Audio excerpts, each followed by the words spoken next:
No, pues ya, ok. Ahora sí, ¿me escuchan? ¿Me ven? Mariana, no te había saludado, discúlpame. ¿Cómo estás? Hola, embajadora, buenos días. Gusto en verle. Aunque sea que nos veamos de manera virtual, pero un gusto en verle y a ustedes en la consultoría también, perdón, pero tanto estrés para conectarme, fui grosera. Well, good morning, everybody. The International Court of Justice is ready to hear the case concerning the Sudan referendum, the Democratic Republic of Antara as an applicant, and the Velan Kingdom of Ravaria as the respondent. So, if the applicant, agent, might you proceed, please? Yes, Madam President, thank you. Can you see and hear me? Yes. I will now begin with our pleadings. Good morning, Madam President, honorable judges, agents, and co-agents. May it please the court. My name is Andrea Harris, and it is an honor to stand before you today in representation of the Democratic Republic of Antara in the case concerning the Sudan referendum.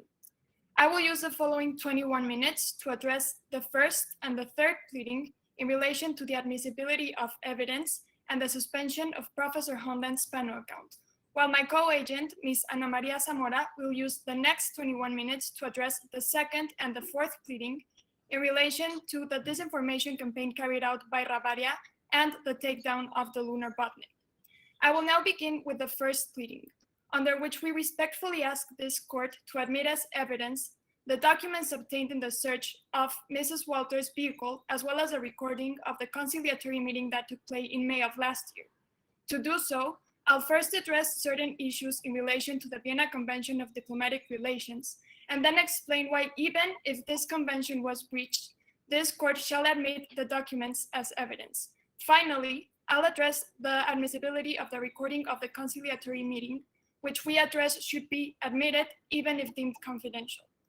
I will now proceed to the first point, under which we would like to bring forth to this court the fact that both parties present here have concluded a settlement agreement under which the issues and the inconsistencies that took place in the search of Mrs. Walters were settled. And Antara agreed to accept its fault and issue a public apology. It is because of these facts that we contend that it is not necessary to get into the study of the breach of the Vienna Convention, since it's already been admitted that it was violated, and instead focus in the main issue of this pleading, which is if illegally obtained evidence can or not be admitted by this court, to which we contend that it should, for the following reasons. Firstly, we see that the legal framework that rules this court, which includes the statute, the rules, and the practice directions of the International Court of Justice, does not establish an explicit prohibition on illegally obtained evidence. While the framework does establish that the evidence shall be relevant and shall be submitted in a timely manner, there is no express consideration on how evidence is obtained. And Article 48 of the Statute of the International Court establishes that this court shall make all arrangements connected with the taking of evidence, as well as Article 30, which establishes that this court shall lay down the rules of procedure. Due to this, it's our submission that this court shall also consider its practice in past cases, which, as we can see, this court has never excluded evidence due to illegal obtention. Instead, what this court usually does, and the general rule, is to admit evidence and then weight the probative value of said evidence in order to issue a resolution. Agent, has any other international court excluded evidence obtained illegally? Thank you for your question. Yes, Your Excellency. There are several international courts, specifically international human rights courts, that have stricter rules on procedure on what types of evidence can be admitted. For example, in the case before the International Criminal Tribunal before the former Yugoslavia, in the case of prosecutor against Bradnin, these things were analyzed. However, and we see that in the general rule in international human rights law is to have stricter rules that exclude illegally obtained evidence. However, it's our submission that since we are not before an international human rights law tribunal, a different rationale should be applied. This is principally because before international human rights law tribunals, the cases are usually between a state and an individual. So it is very important to guarantee the stability and the level between the parties. However, in this case, we see that it's a dispute between two states in which both states have agreed to bring this case before this court, and this court has the resources and the practice to be able to wait and admit the evidence in the way that will be the more just for the resolution of this issue. Agent applicant, I would like to ask you, and following the question posed by the Judge Salazar, if you can elaborate about this doctrine about the fruit of the poison tree, and if that applies or we should consider that. Thank you, Madam President. Yes, under this doctrine, which is connected to the general principle of international law, under which no party should benefit from its own wrongdoing, the basic logic around it is that no one can submit evidence that's been obtained through an illegality. This was analyzed in the Corfu Channel case between the United Kingdom and Albania, and the court addressed this principle, and even after admitting that this principle was breached, chose to base its resolution on the weighting of this evidence. So it's because of this case that we can see that this court has not excluded evidence that's been obtained in breach of this principle, and for which we contend that this court should continue this practice and base its resolution first in admitting the evidence and then weighting its probative value. Now, let me elaborate in this last point. The probative value of evidence basically comprehends two aspects, which is that of its reliability and its authenticity. In relation to the second element, the authenticity, we see that a document is authentic when its document is what it professes to be in origin and authorship. From the compromise, we can see that the Kingdom of Ravaria has not denied the contents of these documents and has in fact ratified and acknowledged the contents and the veracity of these documents. We can see this firstly from the public statement of the Minister of Foreign Affairs of Ravaria, who after the documents were found, justified the actions of Ravaria as an influence and as merely an influential political statement, and did not deny its contents. Secondly, we can also see the contents were affirmed also by the Attorney General of Ravaria, who in the conciliatory meeting did expressly said that he did not deny the contents of the documents.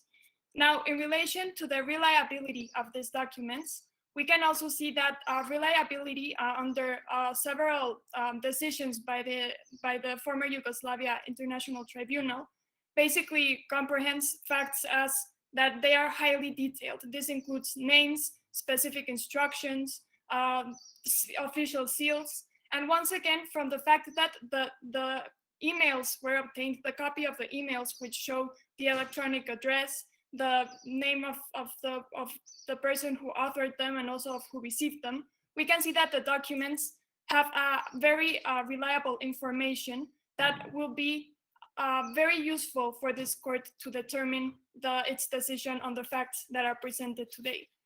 Now, in relation to the recording of the conciliatory meeting, which I briefly mentioned beforehand, it's also our submission that this court should admit it as evidence. Firstly, under the same reasoning that was applied to the illegally obtained evidence, we see that there's no express rule that prohibits information that's been deemed confidential or that's been obtained from negotiations. Now, from the practice of this court, we do see that there's, yes, Your Excellency. Sorry, your microphone is turned off.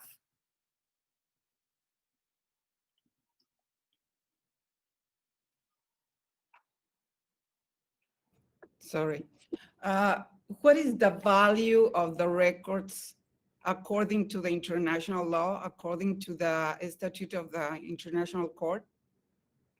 Of the recordings, excuse me, Your Excellency. Yes. Well, firstly, we see that the recordings have a high probative value because we are talking about an official functionary of Ravaria. But Which- according to the international law, what is the value of those records? This is according to what the court decided in the armed activities in the territory of the Congo case, in which it deemed that the value of a statement, in this case it would be the recording in which it states that the Ravarian Attorney General It's a precedent. That's just a precedent. One case. yes, Your Excellency. Okay, thank you. You're welcome. So under this last case that I was citing, the court has weighted a lot of probative value to statements of functionaries that what they are saying does not benefit them, but actually goes against them. So this is the case of the recording of the conciliatory meeting. And now finally, this court in the... I'm sorry, Agent, just to follow on this argument.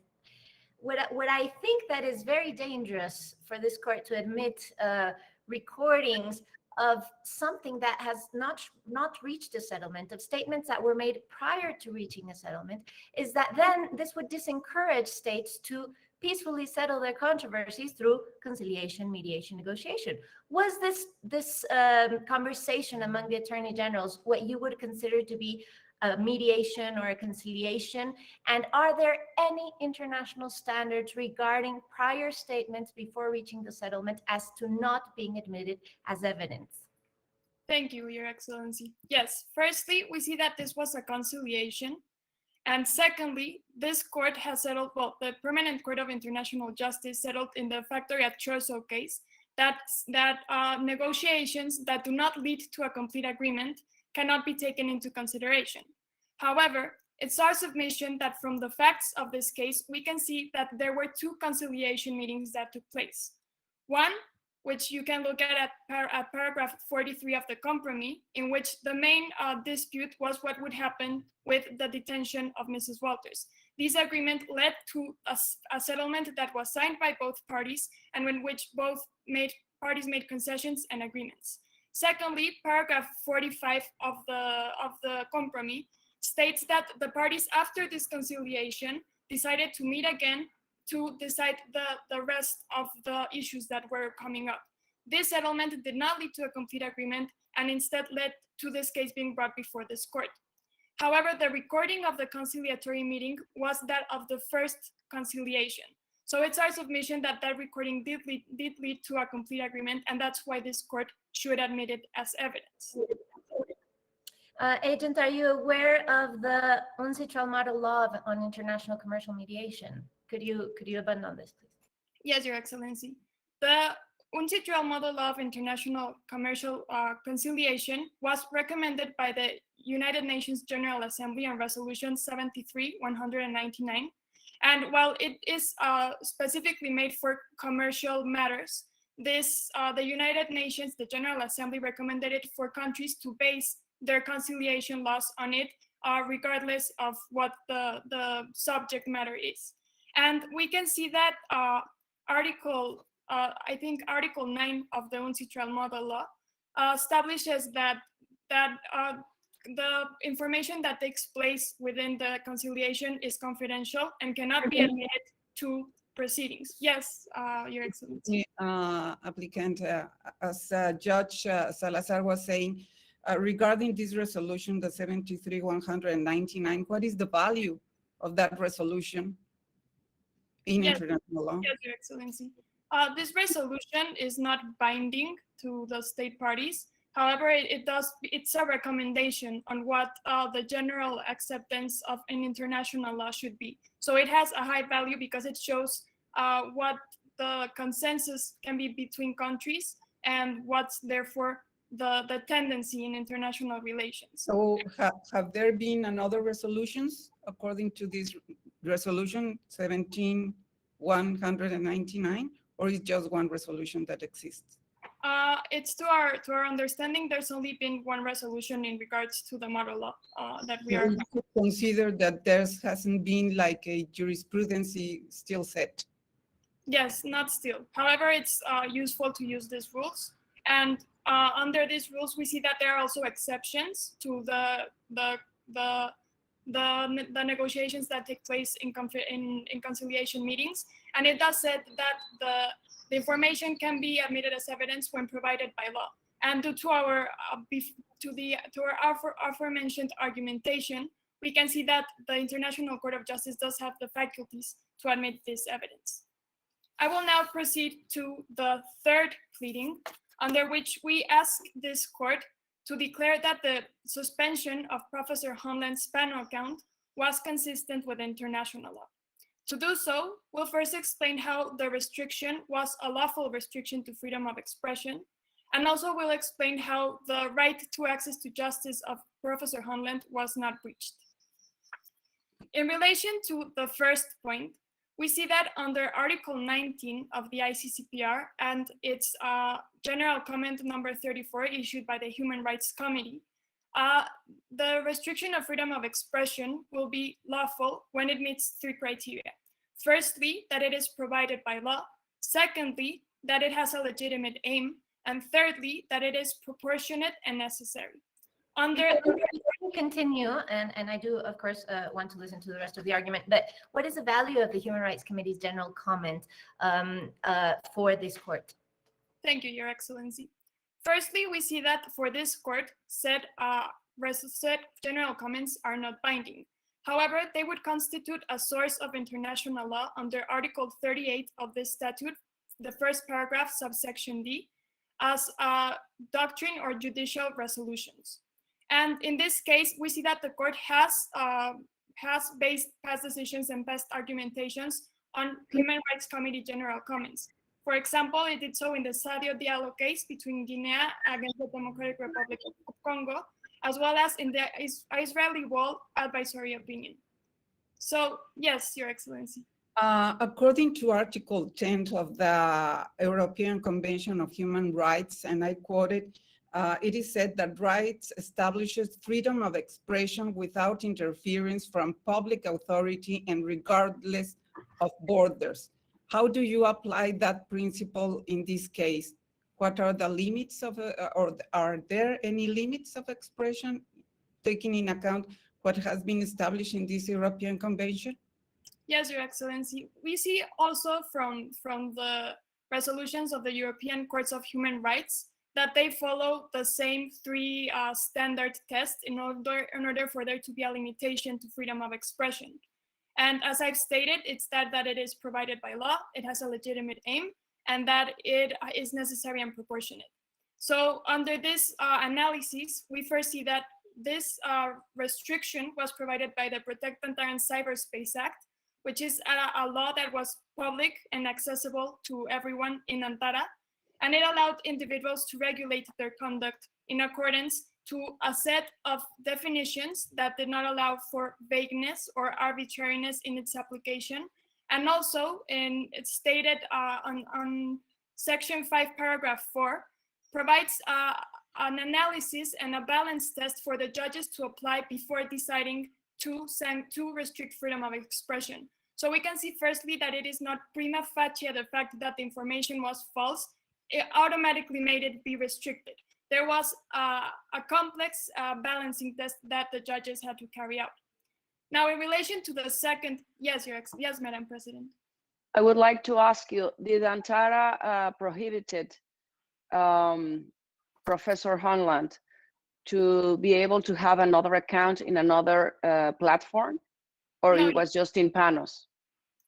Yes, Your Excellency. From the compromise, we can see that the suspension was only from Pano, and this goes with our argument specifically to the fact that it was a necessary and proportionate measure, since this was only done through Pano, which is the most popular platform in Antara. So this is why the threat to public order was high, as I'll further elaborate. And Professor Honland did not have his freedom of speech completely restricted. It was just through this one media. He actually later endorsed and gave a public speech through television, which was televised in Antara. So this is why we consider that the measure was proportionate. Agent, do you know of any state practice of similar magnitude where suspension of social media accounts have been accounted for in elections? Thank you, Your Excellency. Yes. The most paradigmatic case that I think we are all aware of is that of former President Donald Trump, who after the events that took place in the Capitol on January the 7th, was suspended from most popular social media, including Facebook, Twitter, and Instagram. And even if this case is similar, we contend firstly that our measure was more proportionate also, since from one beginning it had a definite timeline, while the suspension given to former President Donald Trump was indefinite. And secondly, we see that, yes, sorry, Your Excellency. But sorry, we just talk about the case of President Trump, but in his case, the suspension was made by the private sector, not exactly by public authorities. Yes, Your Excellency, that's also a very important difference between both cases. However, we see that the fact that in this case it was provided for by the government actually allows for a larger protection of human rights, since what we're submitting is the fact that the laws of Antara are in accordance with Article 19 of the ICCPR. It had a legitimate aim, which was fundamented in law, and actually had to follow a very complex proceeding that allowed for appeal, which this is a problem when private sector suspends speech, since it does not allow for appeal. There's not the guarantees of following a strict procedure that's been provided by law. So it's due to the aforementioned, and because this was done to protect. Yes. Excuse me, I would like to ask you if you can remind us what has the doctrine said about human rights cases before the ICJ? Yes, Are they to be treated as person-state cases, standards, or else a state-to-state case? Thank you. I see my time is up. Could I just answer? Yes, this? for sure. Thank you. Well, under this question, we see that this court has admitted and has resolved cases regarding human rights, as the Sadio Diallo case. However, this is always under diplomatic protection, which must be exercised by the state, and is therefore a dispute between two states and in relation to the breach of an international law. With this, I would now leave the floor to my co-agent, Ms. Ana Maria Zamora. May it please the court. Thank you.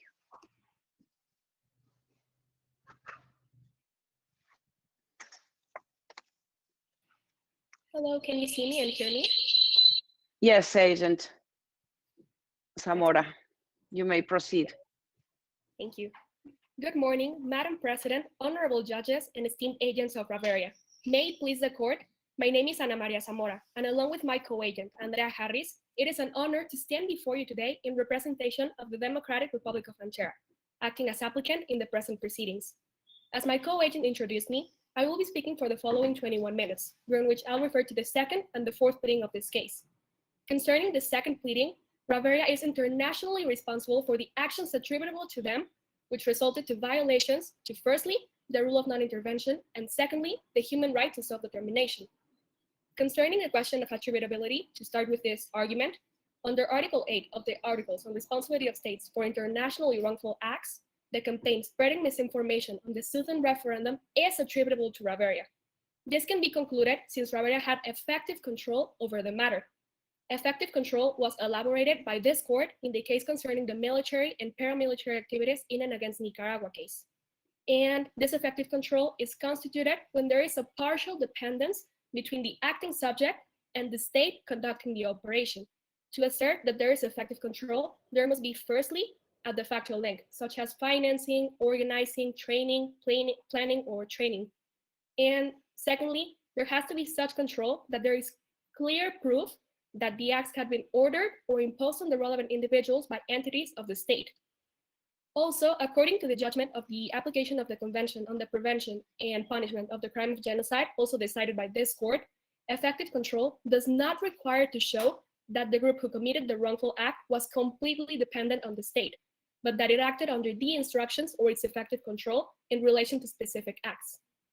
In the present case, you are, yes, while you're mentioning effective control, you are presupposing that we understand that the act is, there are certain rules of attribution to make an act attributable to a state. Where are those rules of attribution set forth, and what is the value of those rules for this court?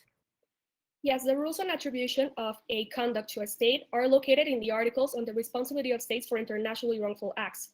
These articles, while they're not a treaty, they do form customary rules of international law.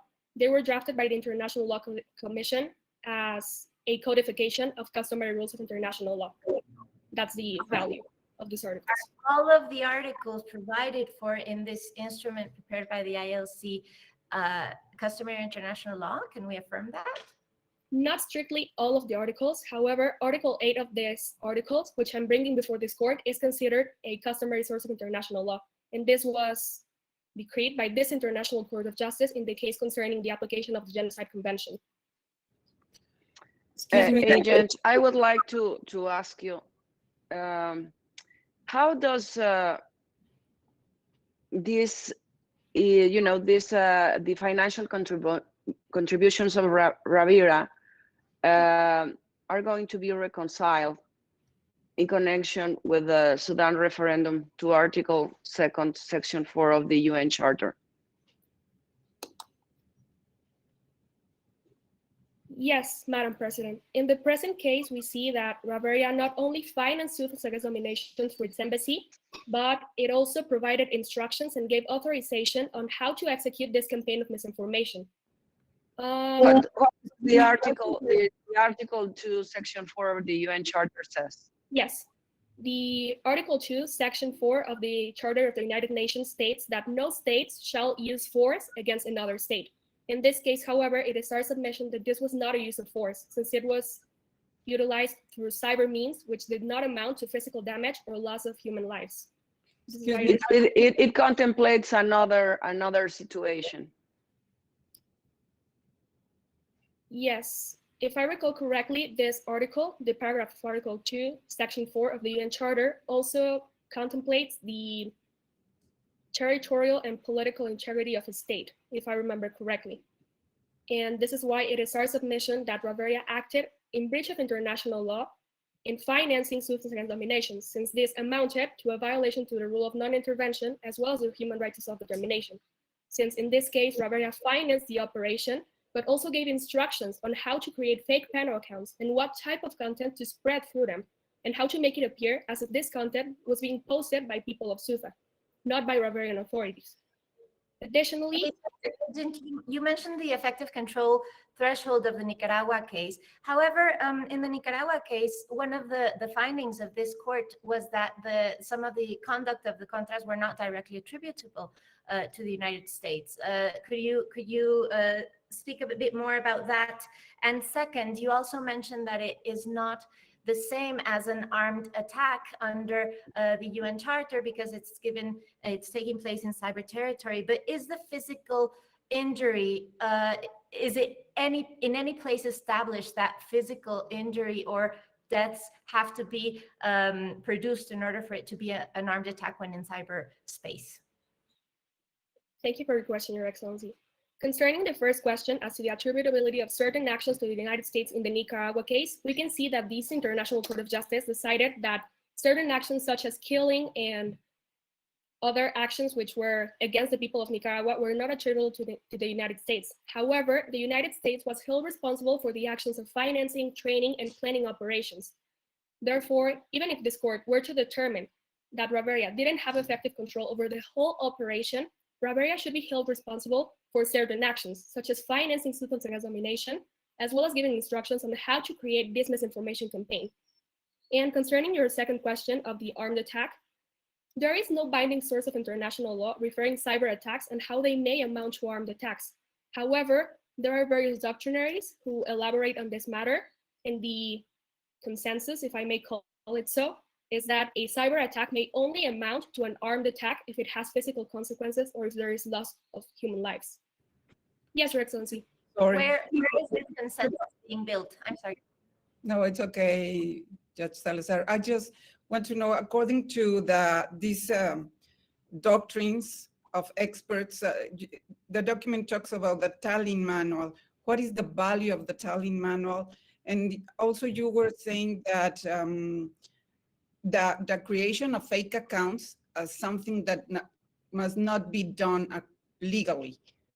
Why do you say that if we have just said previously that according to the international law, freedom of expression has no borders?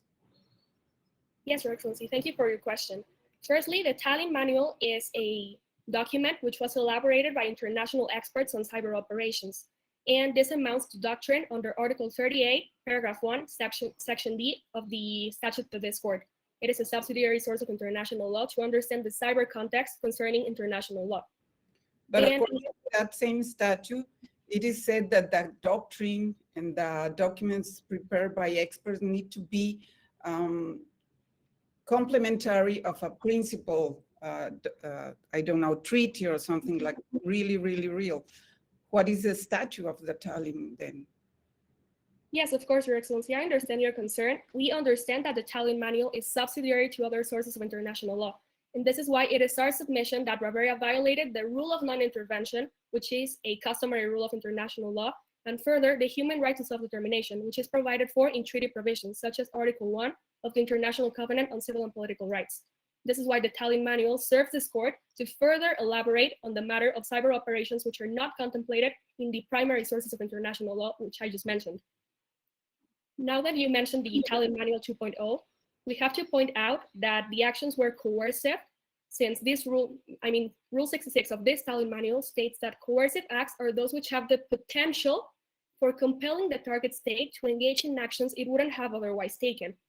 Additionally, there's also a General Assembly resolution, which is Resolution 2625 on the friendly relations between states, that elaborates that all forms of interference or attempted threats against the personality of a state or its political status are in violation of international law. In the present case, Bavaria's actions had a widespread impact on the Southern population, with Pano being the biggest social media platform in the region. And with this, it is clear from the facts of the case that Bavaria aimed to exploit specific vulnerabilities of Anchera, related to its history of religious divisions, to furthermore interfere decisively in the internal political affairs of Anchera, concerning the decision of a political system and the execution of an electoral process. Even if there is no conclusive evidence as to the result of the campaign, the mere attempt or potential to hinder with internal affairs of Anchera is sufficient to determine that the actions were coercive and unlawful. Therefore, it is our submission for this court to rule that Bavaria acted in breach of international law when it contravened the rule of non-intervention, as well as the human right to self-determination of the people of Ceuta in the execution of the Southern referendum. If there are no further questions on this second pleading, may I proceed to the I just have one comment, because actually the actions of the respondent were trying to help that self-determination of the Souda people. So could you abound on what aspect of the self-determination and of whose self-determination you are considering violated? Yes, of course. The right to self-determination is provided for in Article 1 of the International Covenant on Civil and Political Rights, and it implies that all people should be able to determine their political status freely. And democratic elections we see are rooted in the fundamental concept of self-determination of the will of the people involved, since the will of the people involved amounts to a state decision of the decision of a political system. In this case, in hindering with the electoral process of the Southern referendum, Bavaria impeded Southans from exercising the right to determine their political status, even if the people of Ceuta were not factually impeded from voting in the referendum. This is because, while the mere spread of misinformation is not a conduct in breach of international law, as my co-agent has already stated, in cases like this, it does impair the right to self-determination, since democratic processes require factually accurate information about the political issue for the people to make a decision.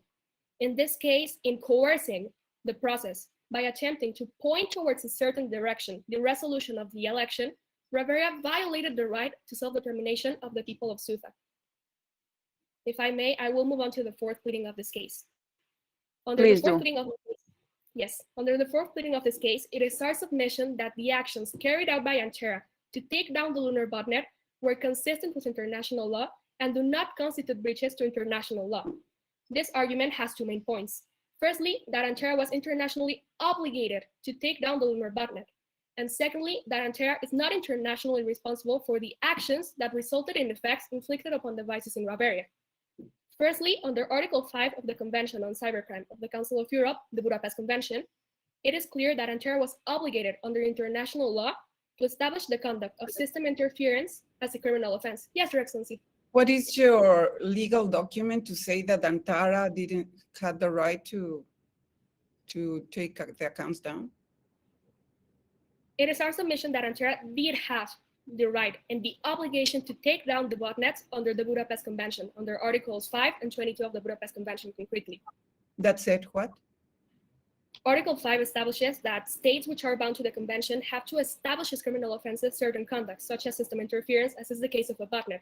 And further, Article 22 of the same Budapest Convention establishes that the parties to the convention are bound to establish jurisdiction over offenses committed within their territory.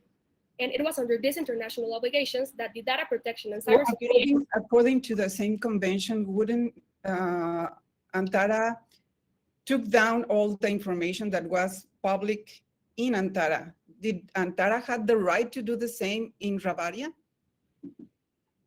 It is our submission that Antara did not act extraterritorially in Ravaria, since it only acted upon the infrastructure it had on its territory. They took down the server, which was located on Ravarian soil, and the effects it had on Ravarian devices was a mere consequence, which was unavoidable and necessary. In the present case, we see that Antara had jurisdiction to take down the lunar botnet because in international law, the predominant view on jurisdiction remains that of subjective territoriality, by which it is considered that if an activity takes place within the territory of a forum state, then this state has the jurisdiction to prescribe a rule for that activity.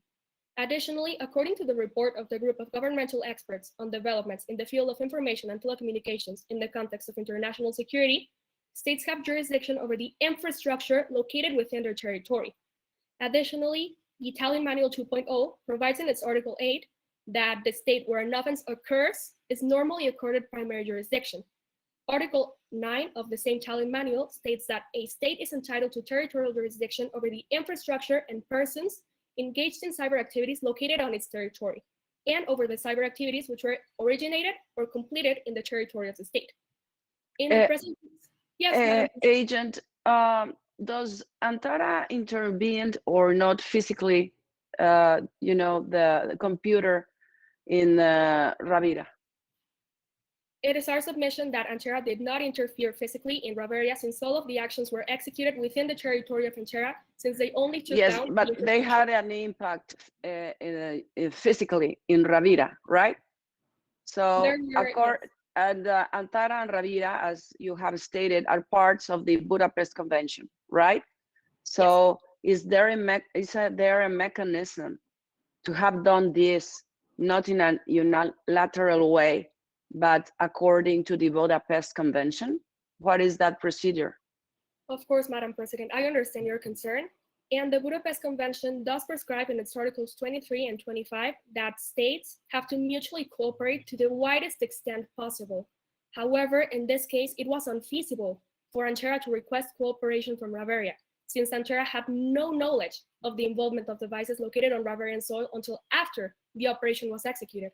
The Budapest Convention does not prescribe any obligation for states to conduct a due diligence process before the operations are conducted to know where all of the devices are located.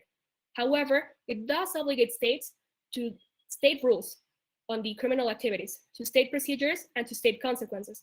Therefore, Antara was obligated by this Budapest Convention to take down the lunar botnet, and it was not obligated to know beforehand where all of the devices were located. Had Antara known that Ravaria was involved in this matter, of course, we would have cooperated with them. However, in this case, from a logical standpoint, it was unfeasible.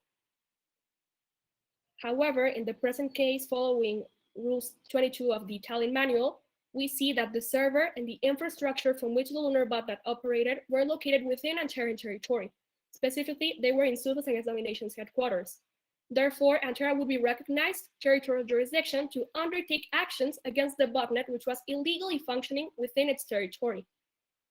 Additionally, as I have already stated, it was unfeasible for them to cooperate.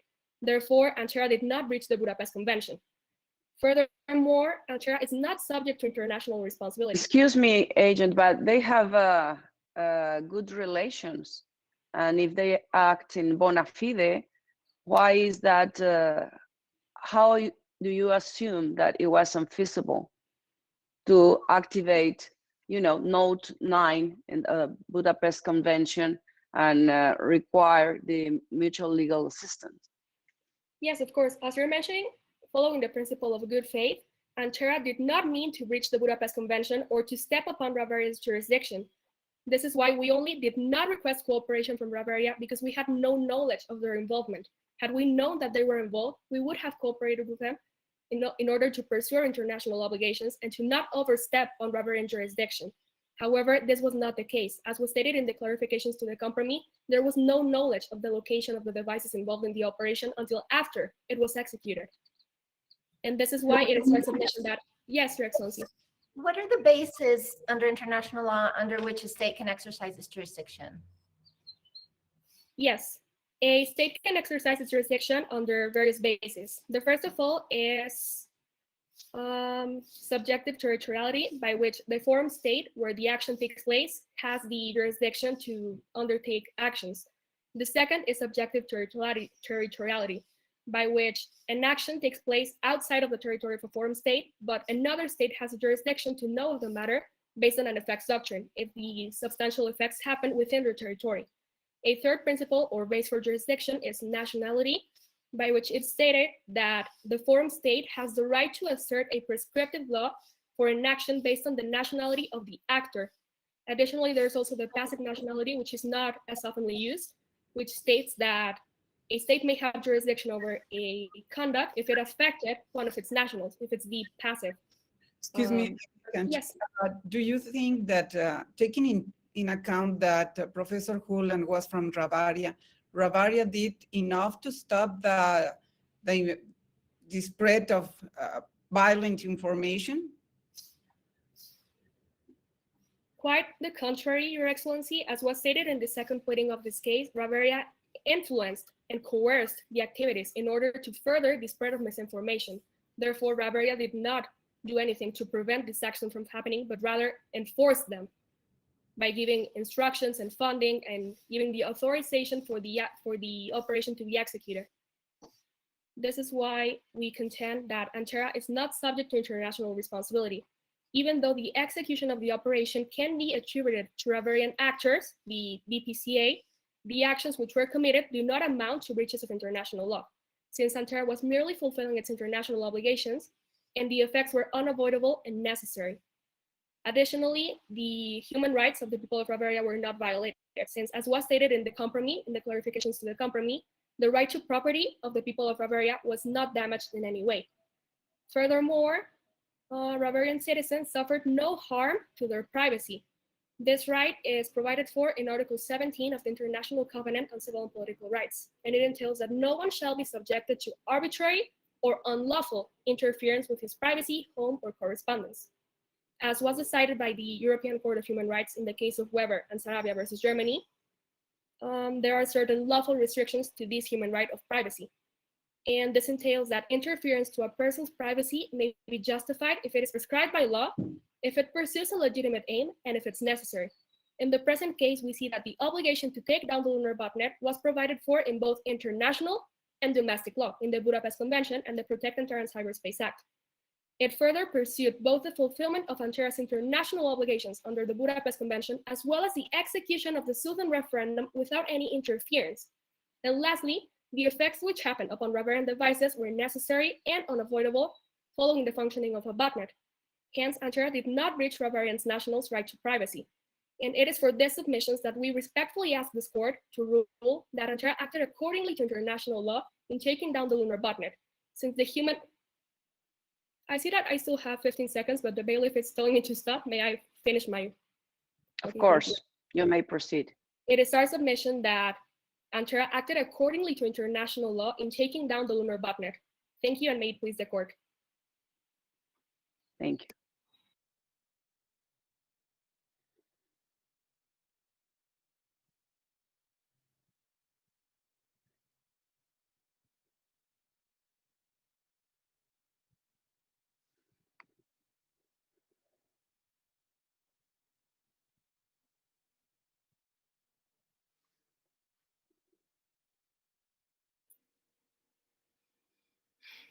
Your Excellencies, am I audible?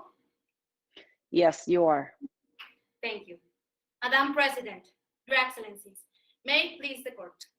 My name is Abril Cárdenas, and together with my co-agent, Nestor Pineda, and David McClellan as of counsel, we appear on behalf of the Belgian Kingdom of Bavaria in this case. Your Excellency, the respondent will follow the order of the compromise concerning the claims. I will be speaking for 22 minutes to address the first and second claim.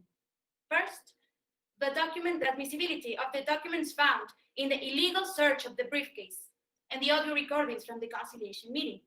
And second, Bavaria's alleged violations to international law by disseminating misinformation in connection with the Sultan referendum. My co-agent, Nestor Pineda, will be speaking for 21 minutes to address the subsequent two claims. Third, concerning the suspension order against Professor Lam Holland's Pano account. And fourth, concerning the lunar botnet. Your Excellency, the respondent respectfully reserves 2 minutes for sub rebuttal. Your Excellencies, the applicant basically stated that the documents are admissible because this court has no rule to exclude them and that they are reliable, but it completely disregarded the inviolabilities granted to the Vienna Convention on Diplomatic Relations over those documents and the implications of that inviolability, Your Excellency. Your Excellency, the applicant already accepted that it committed an unlawful act by seizing and photocopying the documents on the briefcase. Therefore, it admitted the inviolability granted under Article 24 of the Vienna Convention on Diplomatic Relations.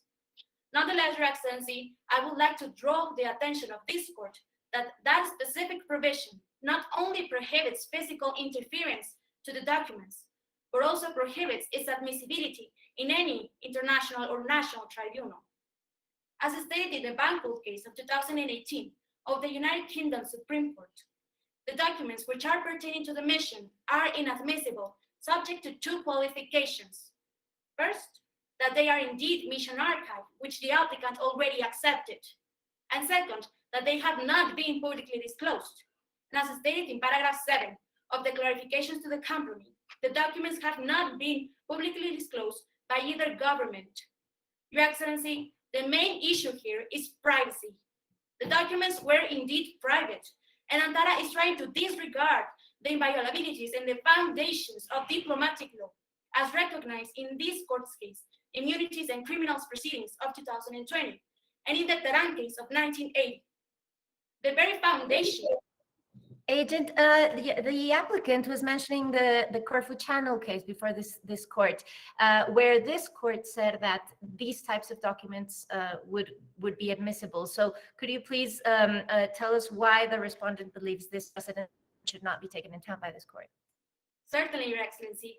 The Corfu Channel case indeed was dealing with evidence illegally obtained, but those circumstances are very different from these circumstances because Albania did not challenge the admissibility of such mines. And in the present case, Bavaria is expressly challenging their admissibility. Therefore, it is a compelling reason for this court to depart from that precedent, Your Excellency. Taking those grounds into consideration, the applicant also stated that this court is not bound to exclude illegally obtained evidence. But, Your Excellencies, it is not a secret that according to the 1986 Nicaragua case, that every rule and procedure. Is there a rule according to international law to exclude this type of information obtained, as you said, illegally? Yes, Your Excellency, there is a rule, and it's specifically a general principle of law, ex injuria jus non oritur, which says that no state can take advantage from its unlawful act, especially in such an illegal act as a violation to the Vienna Convention on Diplomatic Relations. Your Excellency, as stated in the 1961, I stand corrected, 1966 Nicaragua case of this court, every rule and procedure must be read on light of the most fundamental principles of procedural law. For instance, the ex injuria jus non oritur principle and the sound administration of justice. Your Excellency, as stated in the Jack Chico and Ajimaros project of 1997, the ex injuria jus non oritur principle is recognized that no state can take advantage from its unlawful act. And Antara is trying to basically disregard the inviolabilities granted in the Vienna Convention only to evoke evidence in these proceedings, Your Excellency. How far does immunity goes in this case? Because as I remember, the documents were found with the wife of the ambassadors. So how far, what she was doing, she was in an official assignment or what happened there? Your Excellency, indeed, Mrs. Walters was protected under the Vienna Convention according to Article 37 as a relative of diplomatic agent, Ambassador Walters.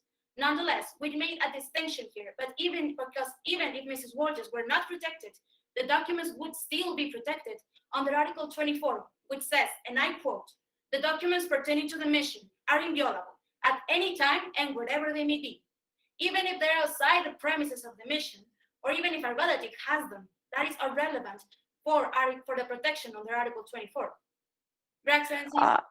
Yes, Agent, I would like you to tell us the difference if the ambassador's wife was a consular agent wife, or what's the difference regarding the immunities? Because as we know, she was coming from a gala and she was drunk and she put herself in a very dangerous position. She killed someone. So, but what is the difference with the diplomatic and the consular immunity? Your Excellency, Just to remind us. Yes, Your Excellency. Consular and diplomatic immunity are different because, well, in the sense of the 1961 Convention and in the sense of the 1963 Convention, the immunities are the same, Your Excellency, because the consular relatives, I stand corrected, the relatives of a consular agent and the relatives of a diplomatic agent are protected under those conventions. Nonetheless, since Ambassador Walters was protected under the Convention on Diplomatic Relations, Mrs. Walters is also protected, as stated in Article 37 on the diplomatic law, I stand corrected, the Vienna Convention on Diplomatic Relations. Therefore, Your Excellencies, Mrs. Walters was indeed protected, even if the Taran agents or any justification that she was not exercising an official function. Yeah, but my question is that I would like you to tell me what's the difference if it was not an ambassador but a consul. No, Your Excellency, she was a relative of an ambassador. Yes, but in the situation that she was the wife of a consul, what is the extent of this immunity? So I want you to tell us the difference of the immunity that an ambassador has and a consul has. Your Excellency, certainly, the immunities of an ambassador are more wide than the immunities of a consular, because, as stated in corrected in Article 29, which also protects the relatives of an ambassador, they must not be subject to any arrest or unlawful detention.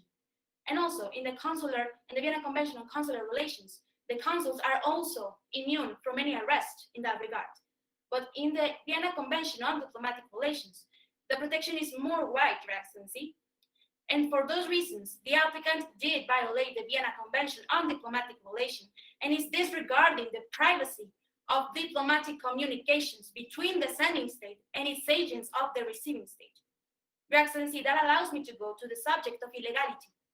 As stated in this court, Jachico Bonajimmaro's project case, the ex injuria non honoritur principle says that no right can arise from a wrongful act. And Antara is trying to rely on that act to present evidence. And also, Your Excellencies, this court should take into consideration the sound administration of justice principle, which was established in the Corfu Channel case. This court accepted that any justification for an illegal act to obtain evidence would seriously pervert the sound administration of justice. And Your Excellencies, the applicant is basically trying to disregard the illegality of the documents and asking this court to admit them without any concern of what implications that might have in the diplomatic law environment. Your Excellency, let us recall that the Vienna Convention on Diplomatic Relations is based on reciprocity. If one state breaches the Vienna Convention to obtain evidence and present them in any court, that will allow other states to do the same, Your Excellency. Therefore, this court should take into consideration, indeed, that the legal act was not a domestic law illegality, rather a direct violation to international law, specifically the Vienna Convention. Your Excellency, the applicant also stated that there is no rule to exclude audio recordings which are being part of a conciliation meeting, which are not led to a complete agreement. But Your Excellencies, this court, in its Before you advance on this point on the audio recordings and just going back to the documents, if this court were to consider that the wife of the ambassador did not have diplomatic immunity, would that affect in any way the protection of the documents? Could you abound on this, please?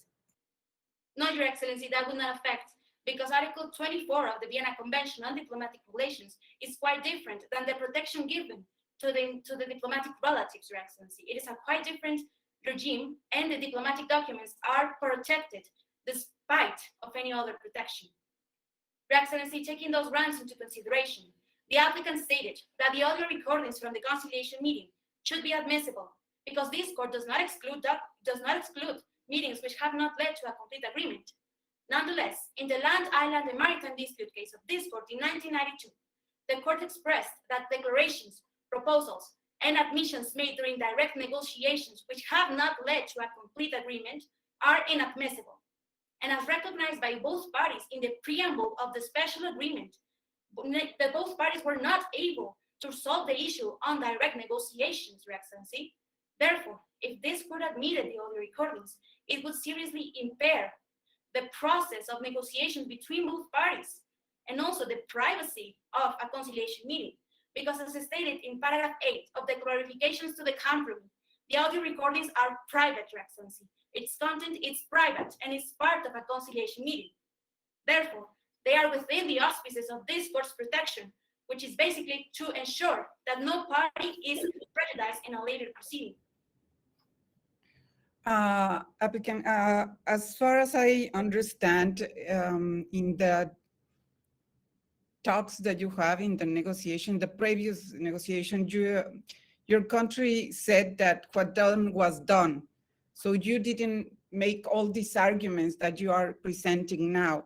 If we don't accept the documents that were in the suitcase, how can we know what really happened in the case? We wouldn't be here without those information. So why are you arguing this if you didn't do it previously? And what is the level or the weight that you will give to those previous talks that you have with Antara?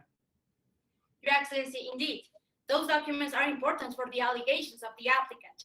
But if only 4 documents which are in those briefcases are all the basis for its alleged intervention, then the contentions of the applicant are not as well founded as it contends.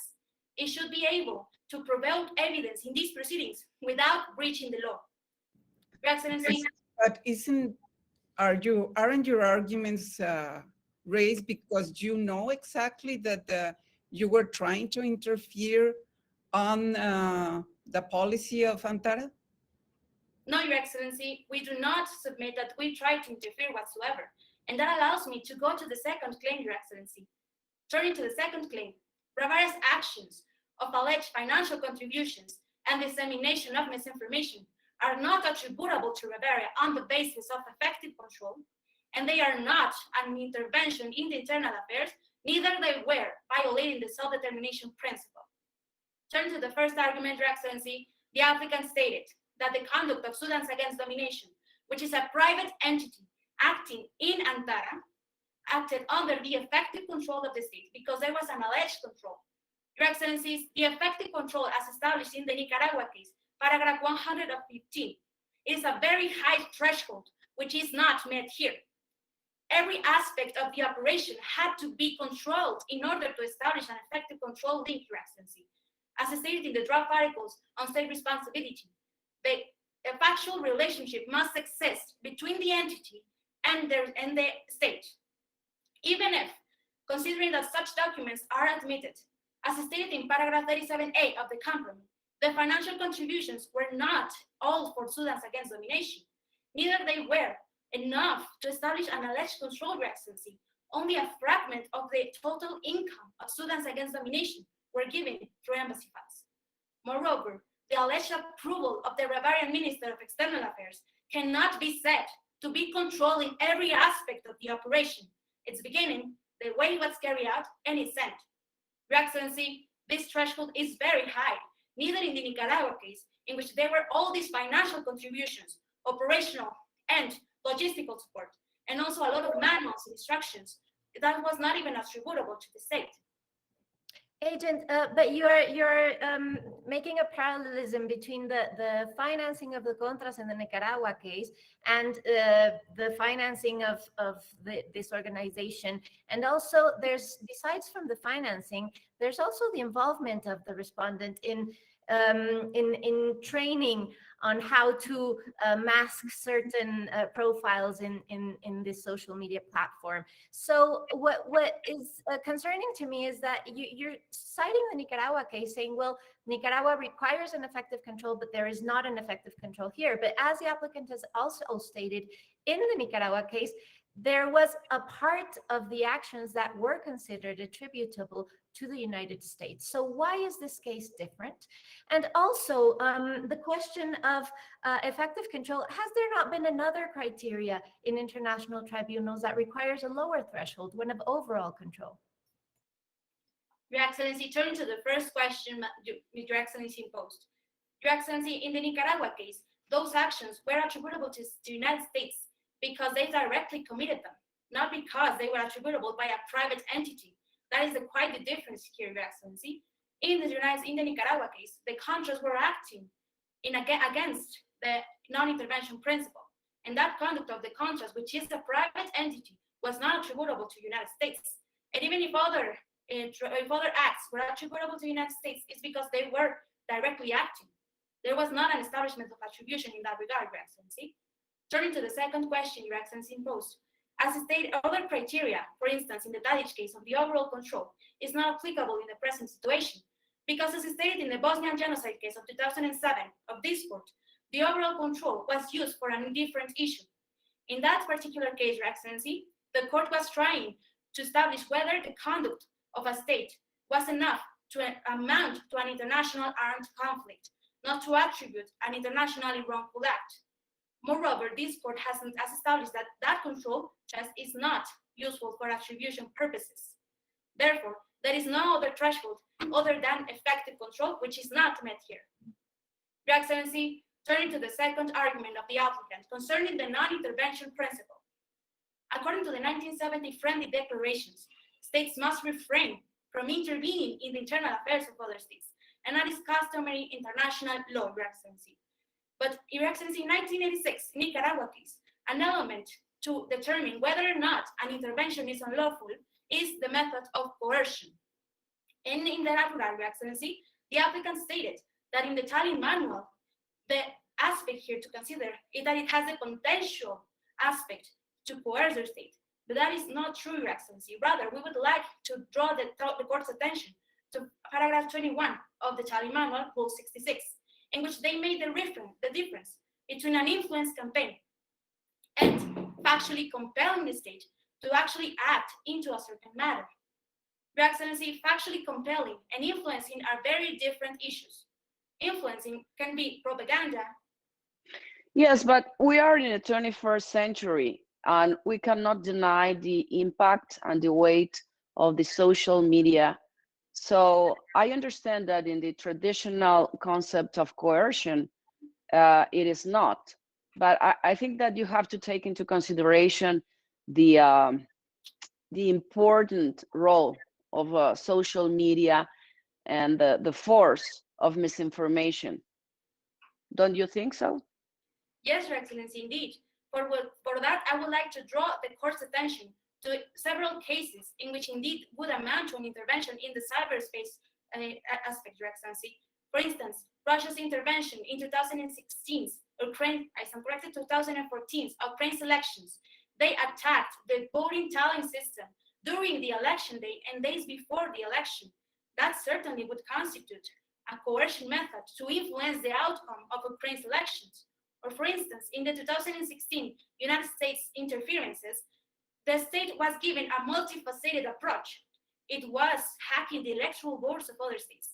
Your Excellency, a misinformation campaign is not enough only by itself to establish the element of coercion. There should be other elements, as for instance, in the 2017 campaign of Macron, the president of France, a group of hackers entered into his computer files. They modified the content of such files and they spread those news in public. Your Excellency, in those situations, we can see the factual compulsion of states through cyber means, through hacking the polling system, to making other persons and persuading in forms of coercion. But a misinformation campaign is not enough to say that the referendum was carried out ineffectively. Instead, Your Excellency, we must recall that as stated in paragraph 14 of the compromise, the Sudans wanted already to secede. The Sudan's Independence Party gained popularity throughout the years. Your Excellency, the Sudans wanted to go from that, and they decided to choose freely. Agent, I find this argument very interesting. And you mentioned some cases like the Russian interference in US elections. And in that interference in US elections, when the candidates were Donald Trump and Hillary Clinton, there have been reports by the United States, internet agencies, that Russia actually hired internet agencies to create bots and to spread misinformation about Hillary Clinton, and also that a Russian agency was also participating in this campaign against Hillary Clinton. I do not see a difference between what you are saying and this case. I think Ravaria did exactly the same thing, and I think that I'd like your opinion on whether I think you're saying that there is no causal link and that this did not result in a different result of the referendum. But I also understand that there has been violence in some of the protests. Does the fact that there has been violence affect in any way your arguments? So these are my two comments. Thank you, Your Excellency. Yes, the 2016 interference, according to the international community assessment. Your Excellency, I see my time has elapsed. May I answer the questions of Judge? For sure. Thank you, Your Excellency. Yes, in the 2016 interference, it was not only a campaign, Your Excellency, there was a multifaceted approach according to the international community assessment made by the United States of America. There were also electoral hackings in other states' boards, and there were also these kinds of manipulation and also entering through the private data of Hillary Clinton and former President Donald Trump. Therefore, it's indeed different than the situation at hand. And Your Excellency, turning to the question of the violence, the rally, as stated in paragraph 25, was made peacefully. The Antara police officers arrived and started the violence and altercations in that rally, Your Excellency. Therefore, it's Antara's fault that that rally conducted a violent altercation. Thank you, Your Excellency. I will leave the floor to my co-agent.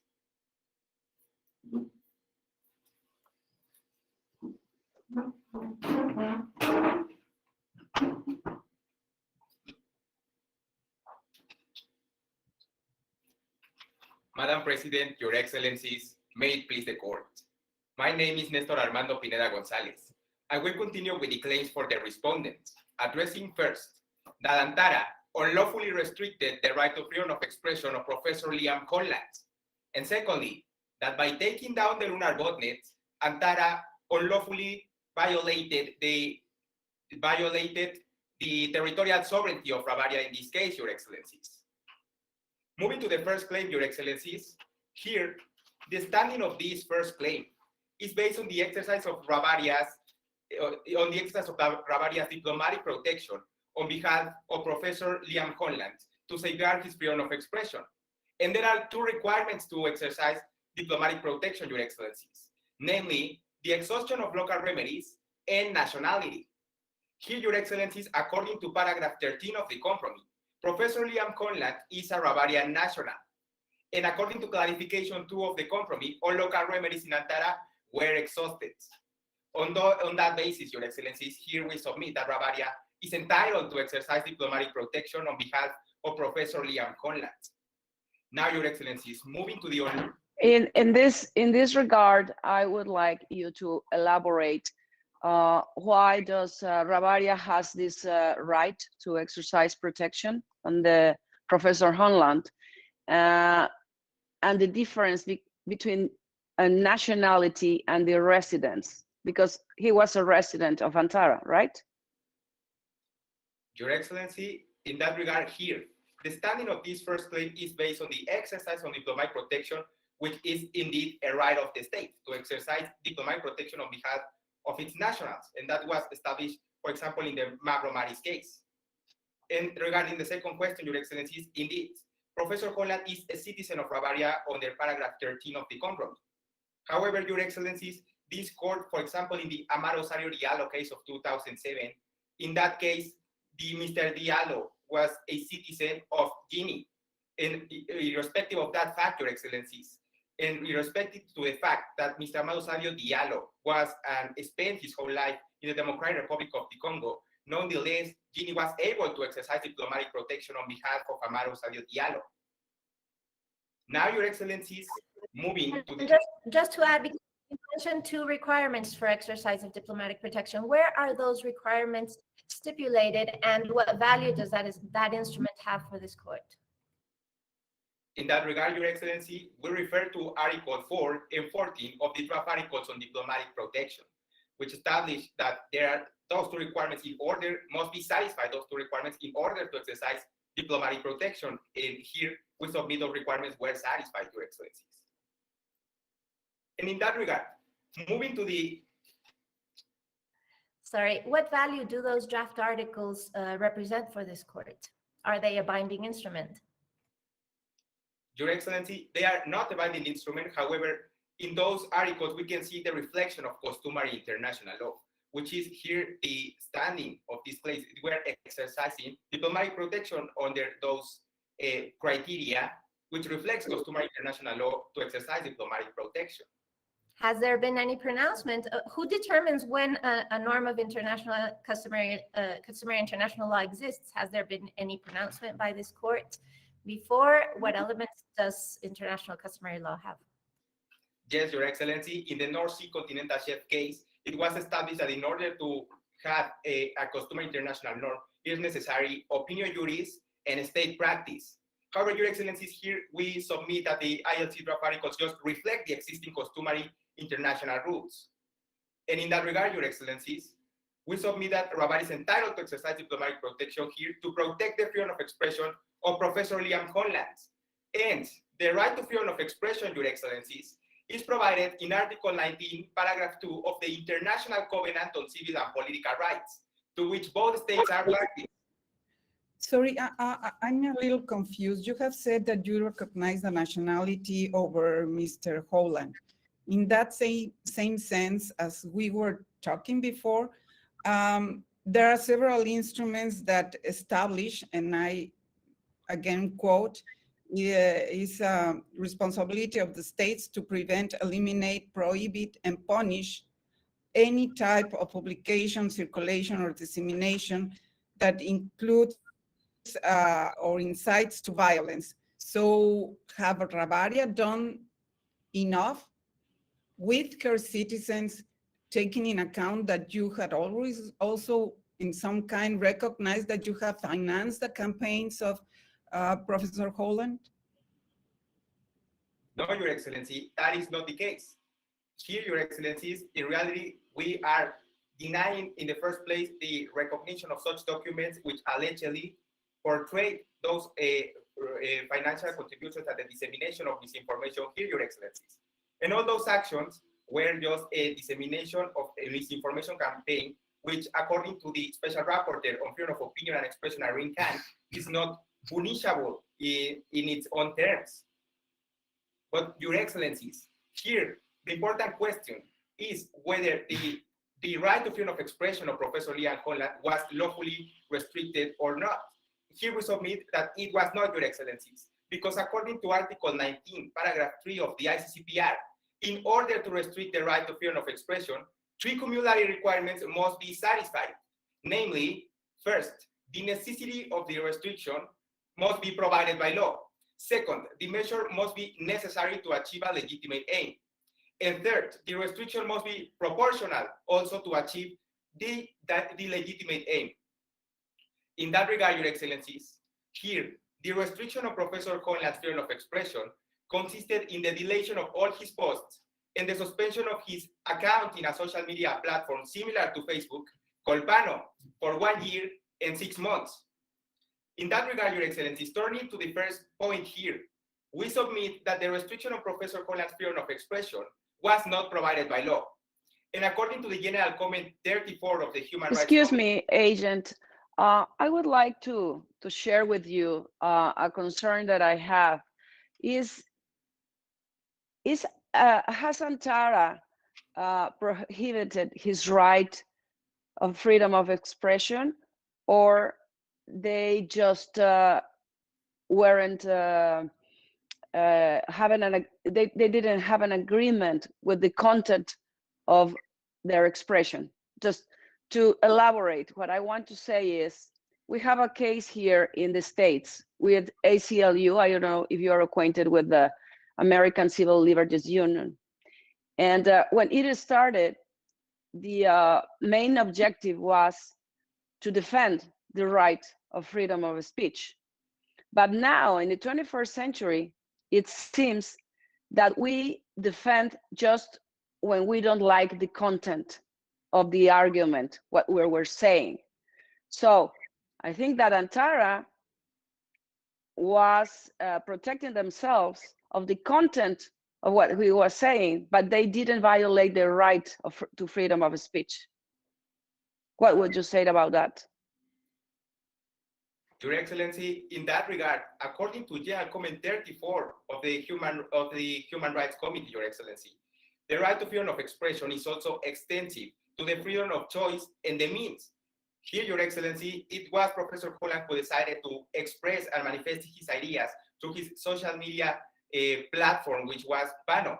And in that regard, when Antara suspended his whole account, it was restricting his freedom of expression on regard of those comments that he disseminated. And there, Your Excellency, here, we note that the applicant did not establish what was the legitimate aim pursued here. Though that legitimate aim under Article 19 of the ICCPR could be the protection of public order.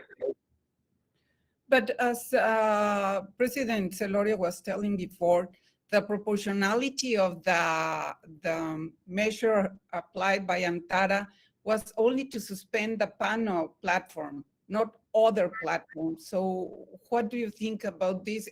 It was not really a violation of freedom of speech, because he has the choice to select another platforms to do what he was doing.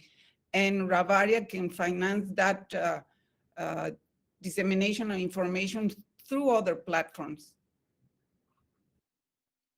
Your Excellency, in that regard, the argument here, and according to the European Court of Human Rights in Cadiz against Russia of 2018, which regarded also a social media platform and content moderation on that social media platform, restrictions on freedom of expression, in order to be proportional, must be the least intrusive instrument to achieve a protective function. Here, Your Excellency, in that case, it was established that it is possible as a least restrictive instrument to suspend only particular posts which are considered to be unlawful. Here, Your Excellency, that was perfectly possible for the government of Antara to just restrict the comments which were considered as election misinformation in the panel platform of Professor Liam Conland. But he also was trying to promote violent expressions through those messages, and it's responsibility of the states to not support that type of dissemination of information according to the legal international instruments. What is your position or your argument on that?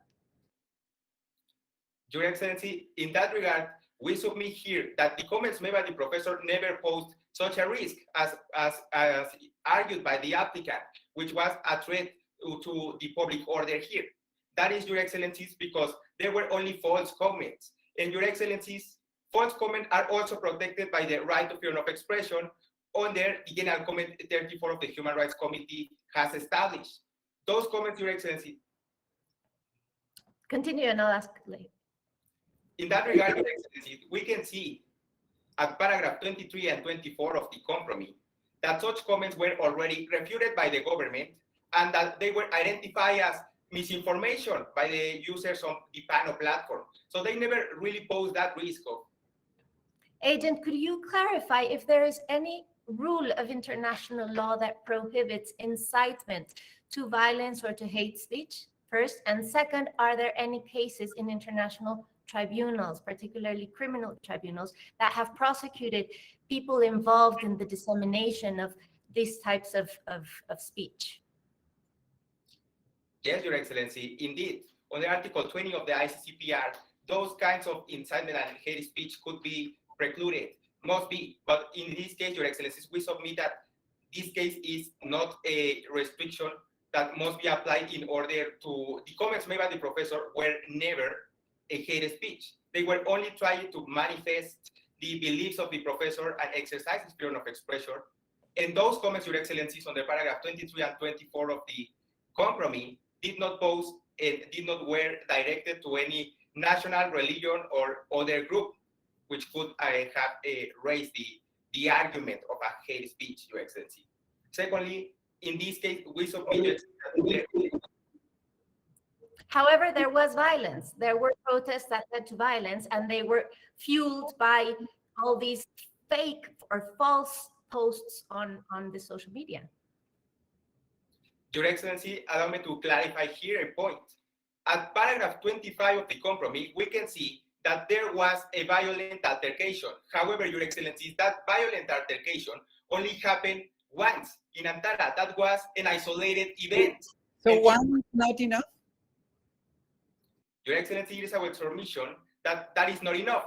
For instance, in the oversight board of Facebook, in the case of 2021 of Donald Trump against Facebook, the oversight board determined there that the suspension of Donald Trump's Facebook account was necessary for the protection of public order, taking into account two criteria.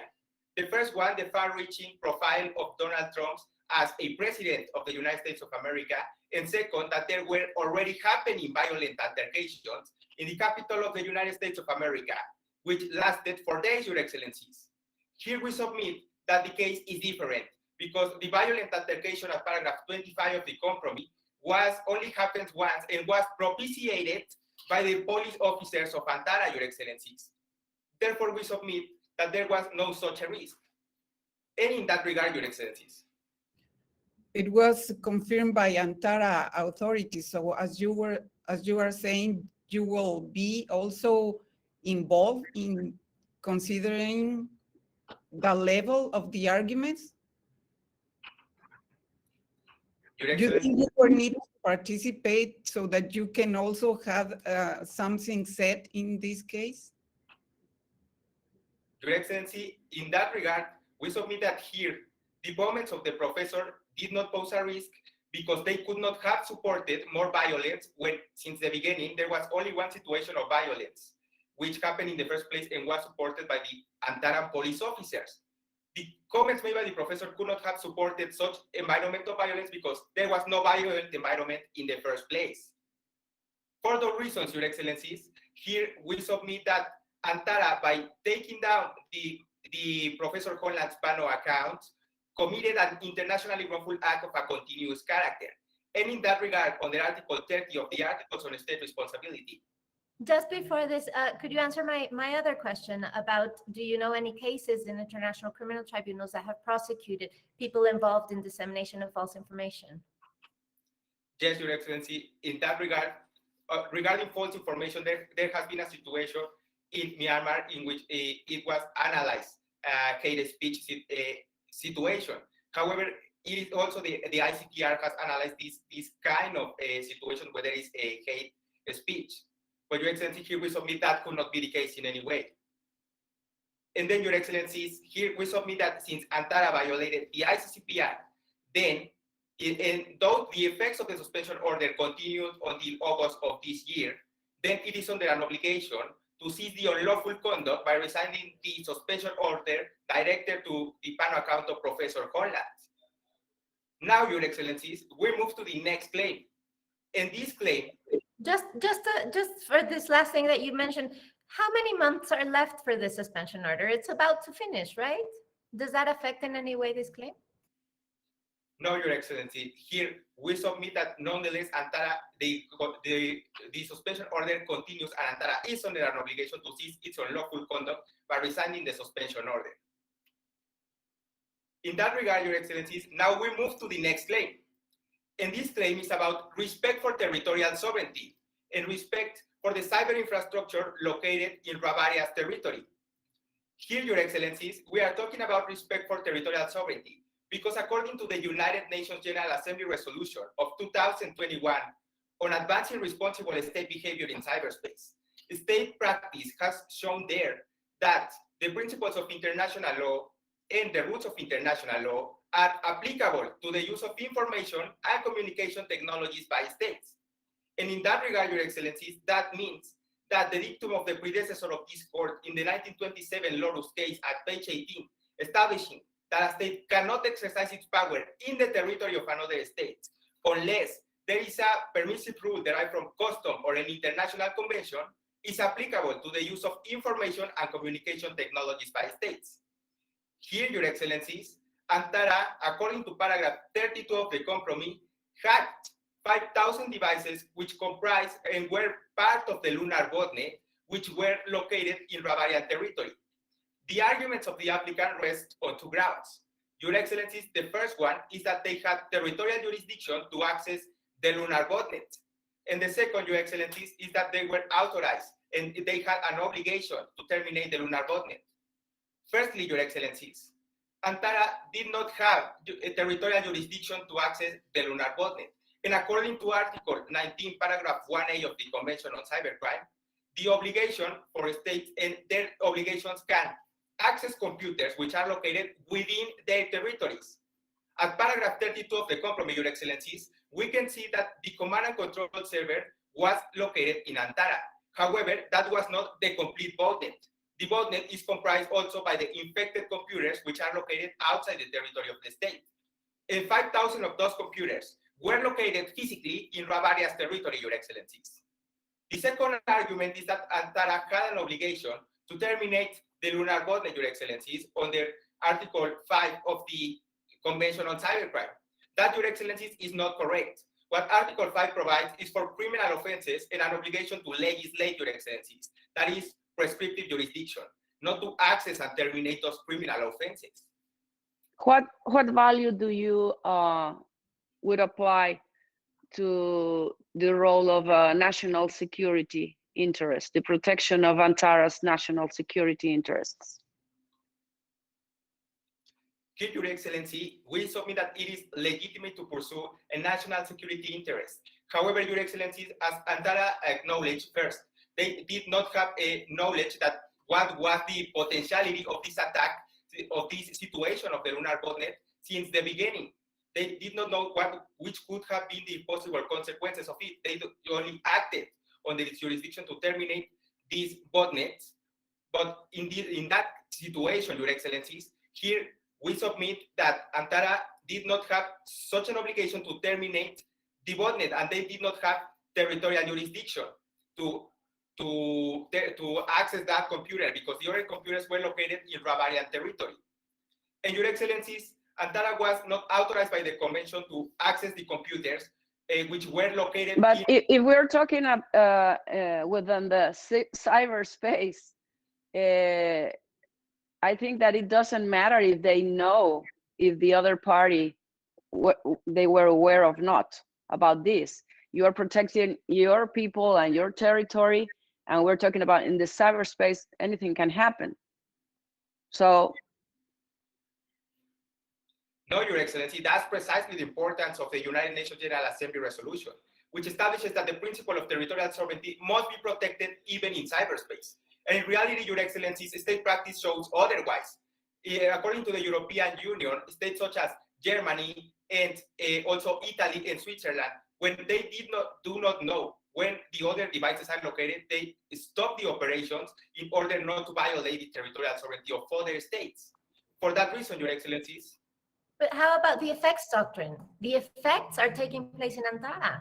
So is there no jurisdiction when an act has effects on your territory? Your Excellencies, I see that my time has elapsed. Can I just briefly answer the question? For sure. Your Excellency, here we submit that the effects doctrine is not applicable.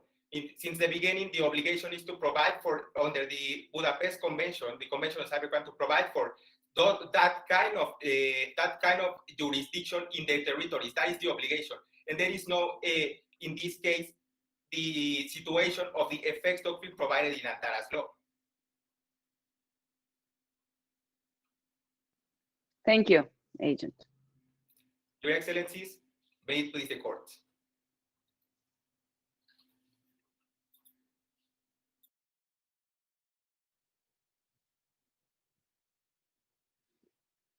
Shall we hear the applicant's rebuttal, please?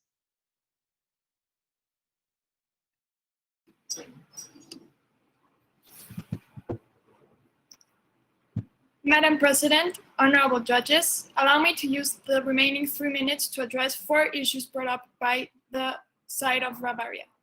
Firstly, in relation to the admissibility of evidence, we see that they admitted to admissibility as a general rule, but then tried to set some exceptions on the basis of general principles of law.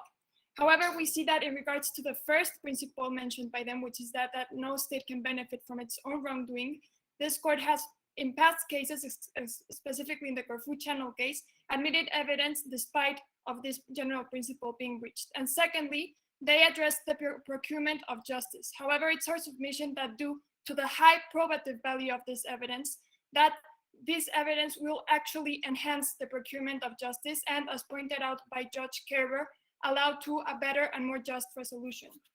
Now, in relation to the second pleading, the side of Ravaria argumented that this was not a coercive act. However, Your Excellencies, let's remember that this was not a spontaneous statement or just one convincing argument, but a whole complex operation that needed millions of euros, the deployment of a botnet, and exploited specific vulnerabilities of the people of Antara.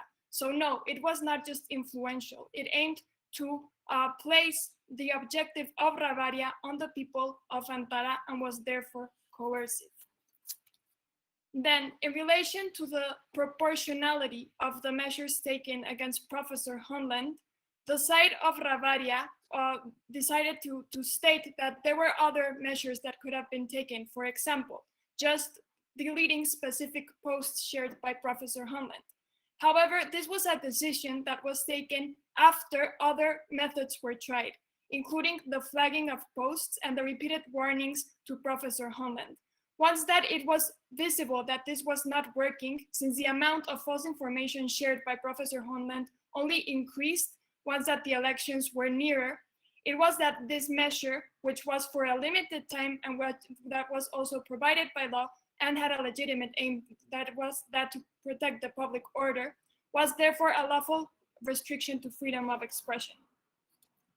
Finally, in relation to the takedown of the lunar botnet, we submit and we see once again that the Budapest Convention lays ground for the jurisdiction that was exercised by Antara, specifically on Article 22, which is that of subjective territoriality, as the botnet and its operations took place in infrastructure that was inside the territory of Antara, and the effects that took place in Ravaria were minimal and were necessary and proportional due to the fact and the context that was taking place.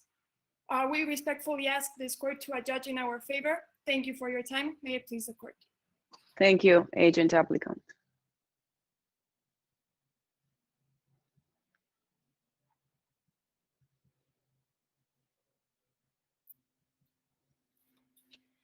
Your Excellency, the respondent has 4 points for rebuttal. First, the applicant stated the Corfu Channel case, which we already stated that it is not applicable in the present situations because Slovenia was not challenging the admissibility of such evidence. Moreover, it stated that the ex injuria jus non oritur principle is not applicable. Nonetheless, according to Judge Chandala Trindade, no state can take advantage from its unlawful act, and there must be a direct relation between the right which is being created and the right which is invoked, and the alleged unlawful act, Your Excellency. And in the present situation, there is a direct link in that regard. Therefore, this court should exclude the documents on the basis of the ex injuria jus non oritur principle and the sound administration of justice. Your Excellency, the applicant also stated that the campaign of misinformation was coercive in effect of depriving the state of a meaningful choice. Nonetheless, according to Oppenheim international law, coercion must be forcible or dictatorial in effect of depriving the state of any meaningful choice concerning a matter that should remain free. Your Excellency, the referendum was carried out without difficulties, and the citizens of Antara chose that such manipulated establishment or orchestrated plan that the applicant is stating is not enough to reach the threshold of coercion, which would indeed mean that the public order and the political independence of Antara had to be disrupted. And as a third point, Your Excellency, Silencing the voice of opposition seriously threatens democracy. And the restriction upon Professor Holland's banner account was not proportional, because as stated in the Cowley's case of the Human Rights Committee, there must be a relation between the right which is being created and a proportionality to the risk. Therefore, there was not proportion because the suspension order was made for 1 year. And turning to the fourth issue, Your Excellency, Antara cannot exercise territorial jurisdiction in Bavaria's territory. When they access the computers, they violated this territory. Thank you, Your Excellency. Thank you, Agent Respondent. So the session of this court will be adjourned, and we will be back. Thank you so much.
premiación de mejores memoriales y mejores oradoras, y posteriormente le daremos la palabra al tribunal para sus comentarios.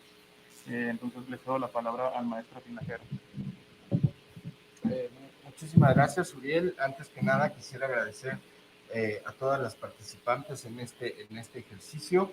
He seguido las rondas de cerca, y el nivel que muestran todos los participantes, todas las participantes, es realmente muy alentador sobre el futuro que tiene México en el derecho internacional, y en eso estamos muy contentos. Yo sé que ya queremos escuchar los resultados, pero nada más me gustaría comentar, ahorita que tengo su atención, que para la consultoría y para la Secretaría de Relaciones Exteriores es sumamente importante este tipo de concursos, no tanto por el concurso en sí mismo, que es muy valioso, sino por el aprendizaje que este deja. Ustedes lo verán, quienes ganen, quienes no ganen, lo verán en 5, en 10 años, la importancia que tuvo para su vida profesional el haber participado en este ejercicio y todo lo que aprendieron en él. Y espero pues que muy pronto nos podamos ver con varios de todos ustedes en la vida profesional.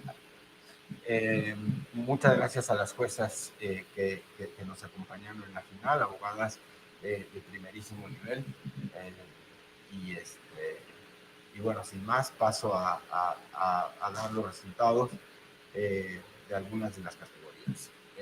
Como mejor memorial de applicant, el premio es para el equipo 122, Centro de Investigación y Docencia Económica. Para mejor memorial de respondent, el premio es también para el equipo 122, el Centro de Investigación y Docencia Económica. En cuanto al tema de mejor orador, el tercer lugar a la mejor oradora en las rondas preliminares es para Maribí Hurtado Jiménez, del equipo 147, Universidad Panamericana, Campus Aguascalientes. El segundo lugar al mejor orador en las rondas preliminares es para Carlos Eduardo Arispe von Berta, del equipo 344, Universidad Panamericana, Campus Ciudad de México.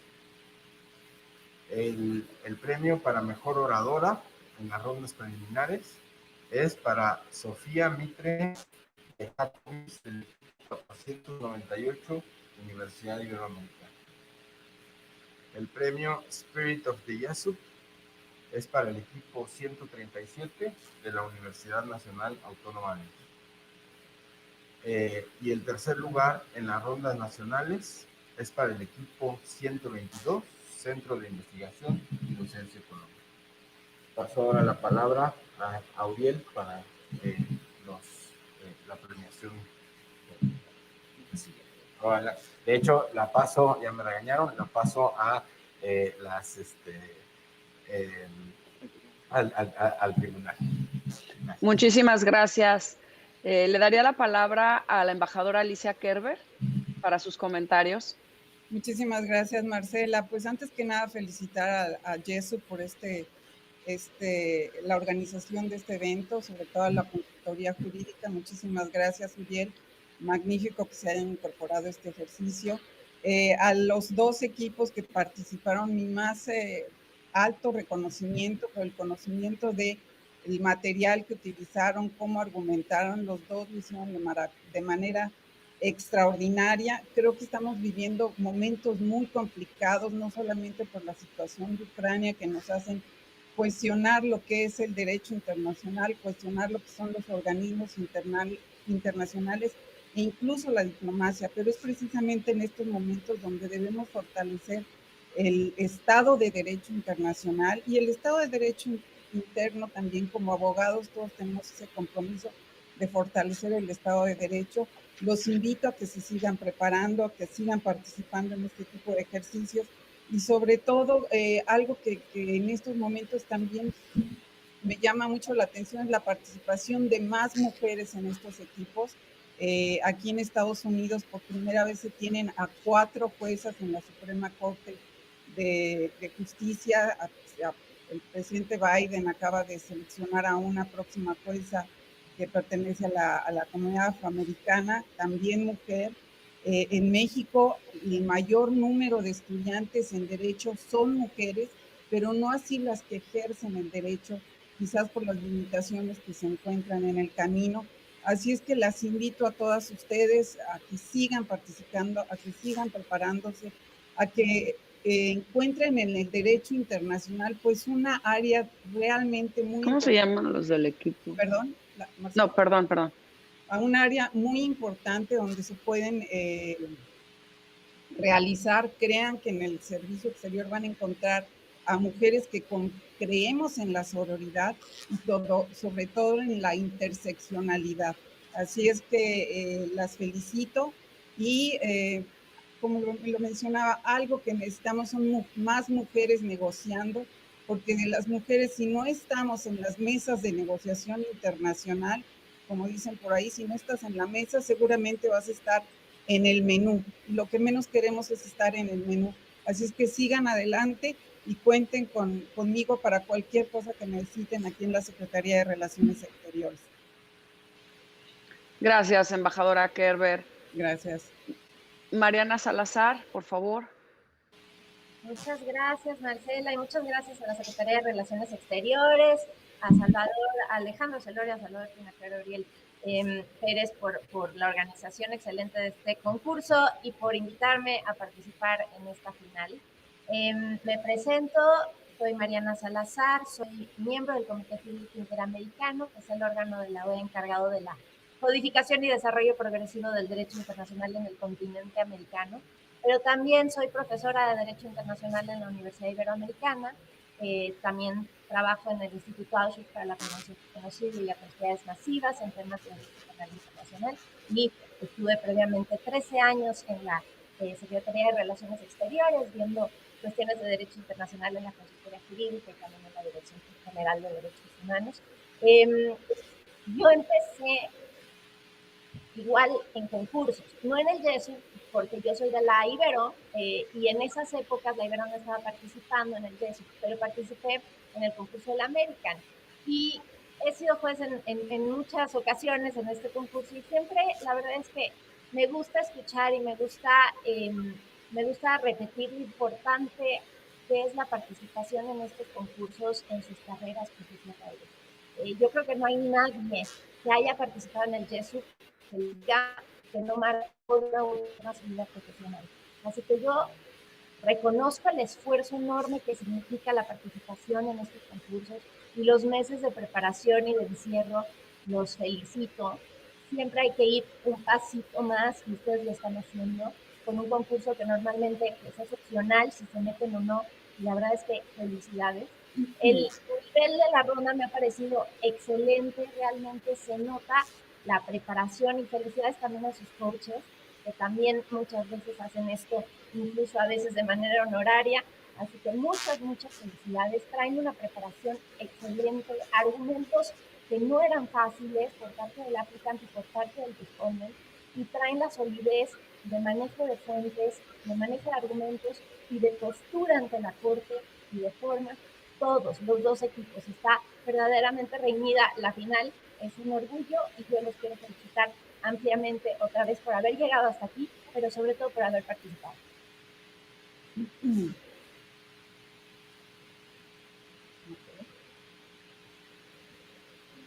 Muchas gracias, Mariana. Bueno, pues yo les cuento un poquito de mí.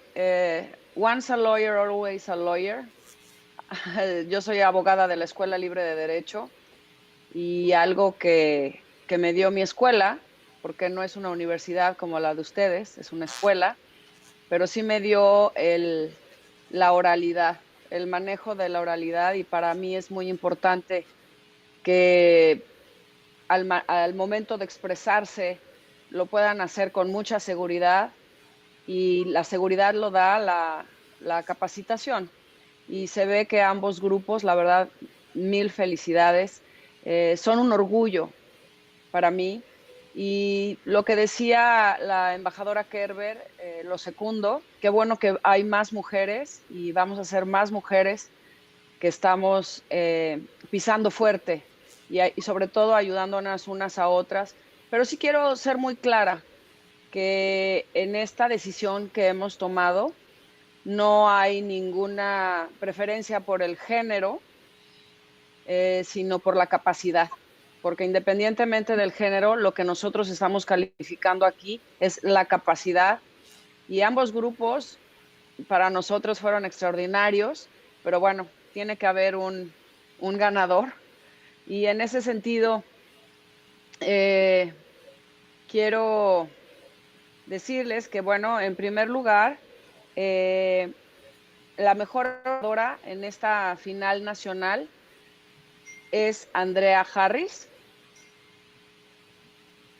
Felicidades, Andrea.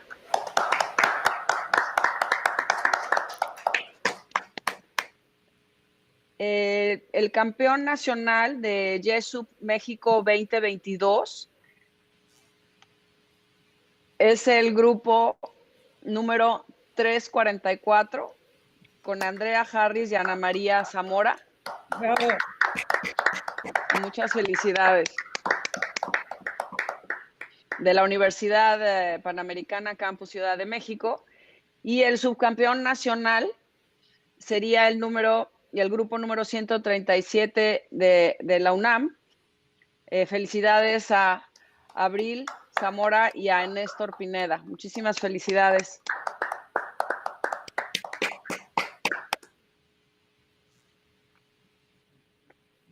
Uriel. Muchísimas gracias, embajadora Celorio, por el conocimiento del campeón nacional. Con esto concluiríamos la celebración de Jessup México 2022. Agradecer a este gran tribunal que tuvimos el día de hoy para la final. Nos pondremos en contacto con el equipo campeón para los arreglos de la entrega de la Copa. Y sin más, únicamente agradecer desde la Administración Nacional, agradecemos el apoyo de la consultoría jurídica, de todo el equipo que estuvo detrás, de los y las Dailies que nos estuvieron apoyando, en particular de Grecia Aguilar, de Rubén Álvarez, de Marta Álvarez, que también estuvieron hoy conduciendo la ronda final. Y también agradecer el apoyo del consultor jurídico Alejandro Celorio y del consultor jurídico adjunto de Salvador Tinajero. Sin más, eso sería todo. Muchísimas gracias por su participación. Adelante, señora. Yo solamente quiero decir algo que se me olvidó decir, es que sí estoy muy agradecida por la invitación, pero sobre todo agradecida con ustedes, con los participantes, porque aprendí muchísimo de ustedes. Todos los días aprendemos. Gracias. Muchas gracias. Queríamos, como el equipo, agradecer a la Secretaría de Relaciones Exteriores y a las tres juezas que nos ayudaron hoy a tener una muy buena ronda. Y también felicitar al equipo 137 por su gran desempeño en el torneo. Nos vemos en las rondas internacionales. Bravo. Muchas gracias y felicidades. Felicidades a los dos. Adelante. Perfecto, pues muchísimo éxito a los tres equipos que pasan a las rondas internacionales. Y bueno, sería todo. Muchísimas gracias. Muy buenas tardes a todos y a todas. Hasta luego, Marcela. Hasta luego. Gracias, qué gusto. Hasta luego. Felicidades. Hasta luego. Hasta luego.